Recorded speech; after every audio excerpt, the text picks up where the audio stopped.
ഇന്ന് ഞങ്ങൾ എമ്പുരാൻ കാണാൻ പോവാണ്. ഇത് ഈദിൻ്റെ ലീവിനായിട്ട് പോയിട്ടുണ്ടായിരുന്നത്. അപ്പോൾ റിലീസ് ചെയ്തിട്ട് കുറച്ച് ദിവസം ആയിട്ടുണ്ടായിരുന്നു. അപ്പോൾ റിവ്യൂസൊക്കെ ഒരു മിക്സഡ് റിവ്യൂസാണ് കേട്ടിട്ടുണ്ടായിരുന്നത്.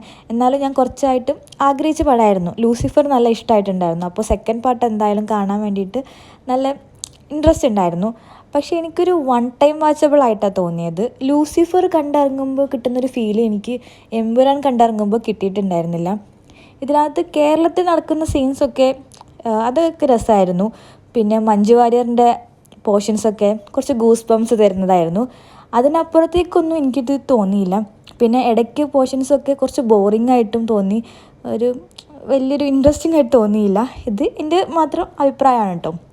അപ്പോൾ നമ്മൾ അതൊക്കെ കഴിഞ്ഞിറങ്ങിയിട്ട് പിന്നെ ഫുഡ് കഴിക്കാൻ വേണ്ടി പോയി. അപ്പം ലൈറ്റായിട്ട് എന്തെങ്കിലും കഴിക്കാൻ വിചാരിച്ചിട്ട് നമ്മൾ കബാബാണ് കഴിച്ചിട്ടുണ്ടായിരുന്നത്. ചെറിയൊരു പോർഷൻ കബാബ് ഓർഡർ ചെയ്തിട്ടുണ്ടായിരുന്നു. അപ്പോൾ ഓക്കെ, ബൈ ബൈ.